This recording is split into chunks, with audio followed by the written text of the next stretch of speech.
Halo semuanya, nama aku Andrianto Wibowo. Di kesempatan kali ini, aku akan sedikit menjelaskan mengenai proses pembangunan drainase di beberapa titik di Kota Malang. Bisa kita lihat di sini ada titik satu, lokasi satu, yaitu berada di sekitar Pastoral Ijen. Kalau misalnya kita bisa melihat itu dari dekat Widya Karya ini hanya sebentar saja, tidak sampai 5 menit. Kemudian yang kedua adalah di daerah Jalan Sigura-gura. Nah, yang di Jalan Sigura-gura ini jaraknya hanya 13 menit dari Widya Karya. Kemudian di Jalan Sigura-gura itu terdapat perumahan, itu kita jadikan sebagai lokasi 3 untuk memperhatikan drainase ini lagi. Selamat menyaksikan.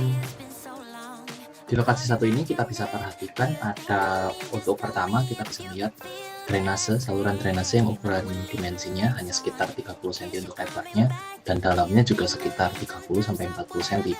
Nah, kita bisa melihat bahwa arahnya akan dibawa ke selokan pembuangan, selokan yang lebih besar.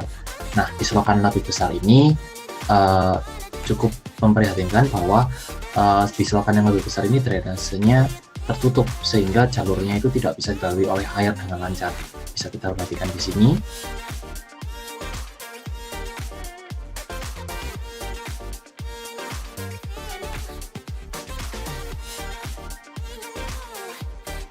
Tapi untungnya masih ada beberapa daerah resapan yang terletak di setiap belokan. Nah, bisa ditemukan dalam bentuk seperti ini. Untuk lokasi kedua, kita akan memperhatikan proses pembangunan saluran drainase yang ada di Jalan Sigura-gura.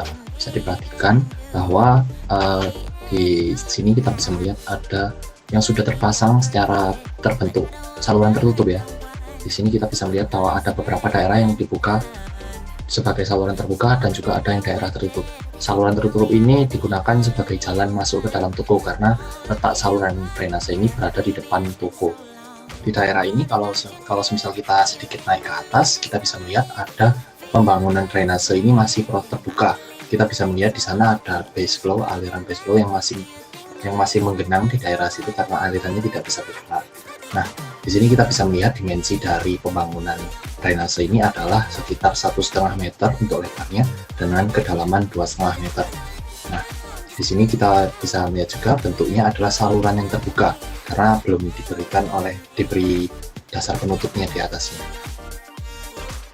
Untuk lokasi ketiga ini bisa kita lihat bahwa selokan ini akan lanjut menuju ke saluran yang tadi masih dibangun. Nah, saluran ini hanya berdimensi sekitar 50 cm dengan kedalaman hanya 50 atau 60 cm juga.